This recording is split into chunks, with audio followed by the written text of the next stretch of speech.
दुख का अधिकार।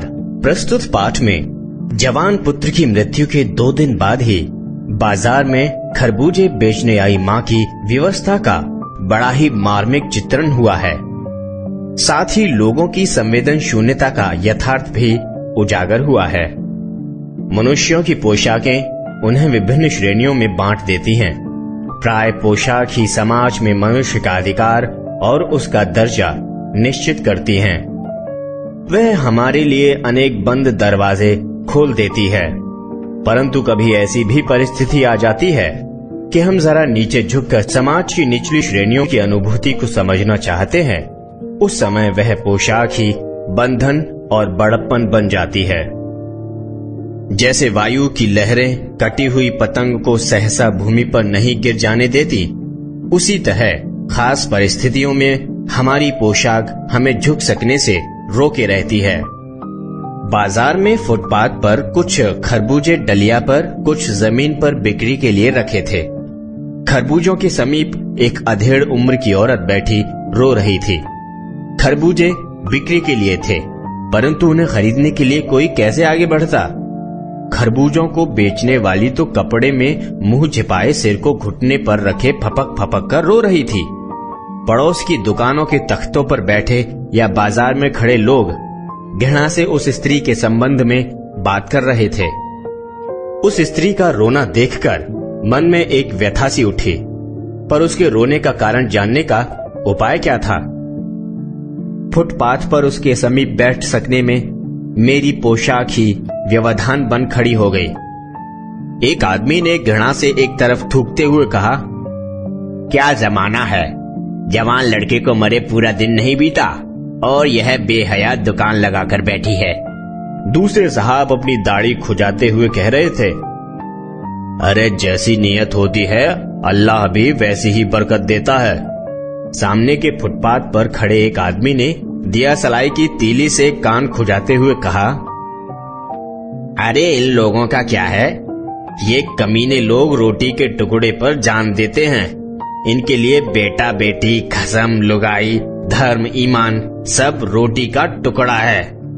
परचून की दुकान पर बैठे लाला जी ने कहा, अरे भाई उनके लिए मरे जिए का कोई मतलब ना हो, पर दूसरे के धर्म ईमान का तो ख्याल करना चाहिए। जवान बेटे के मरने पर 13 दिन का सूतक होता है और यहाँ सड़क पर बाजार में आकर खरबूजे बेचने बैठ गई है। 1000 आदमी आते जाते हैं, कोई क्या जानता है कि इसके घर में सूतक हैं। कोई इसके खरबूजे खा ले तो उसका ईमान धर्म कैसे रहेगा। क्या अंधेर है।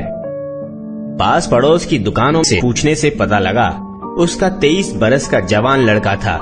घर में उसकी बहू और पोता पोती हैं।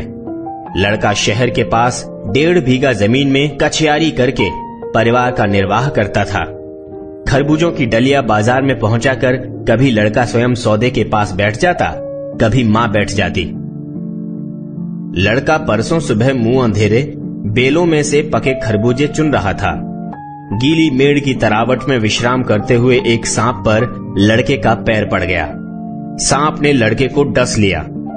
लड़के की बुढ़िया मां बावली होकर ओझा को बुला लाई। झाड़ना फूंकना हुआ, नागदेव की पूजा हुई। पूजा के लिए दान दक्षिणा चाहिए। घर में कुछ आटा और अनाज था, वह दान दक्षिणा में उठ गया। मां, बहू और बच्चे भगवाना से लिपट लिपट कर रोए, पर भगवाना जो एक दफे चुप हुआ तो फिर न बोला। सर्प के विष से उसका सब बदन काला पड़ गया था। जिंदा आदमी नंगा भी रह सकता है, परंतु मुर्दे को नंगा कैसे विदा किया जाए।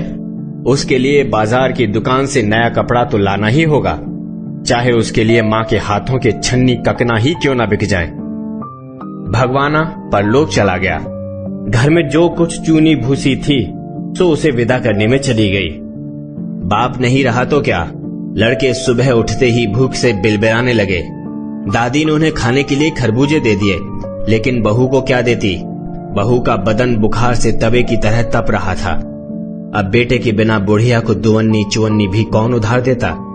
बुढ़िया रोते रोते और आंखें पोंछते पोंछते भगवाना के बटोरे हुए खरबूजे डलिया में समेटकर बाजार की ओर चली, और चारा भी क्या था।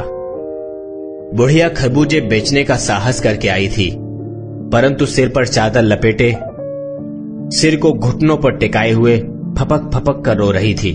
कल जिसका बेटा चल बसा, आज वह बाजार में सौदा बेचने चली है।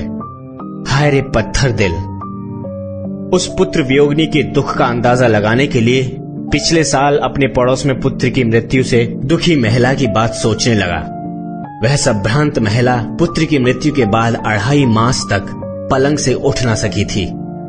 उन्हें 15-15 मिनट बाद पुत्र वियोग से मूर्छा आ जाती थी और मूर्छा न आने की अवस्था में आंखों से आंसू ना रुक सकते थे।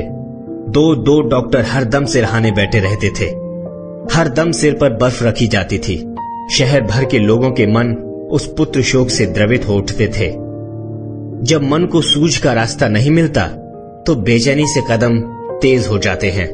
उसी हालत में नाक ऊपर उठाए राह चलने से ठोकरे खाता मैं चला जा रहा था।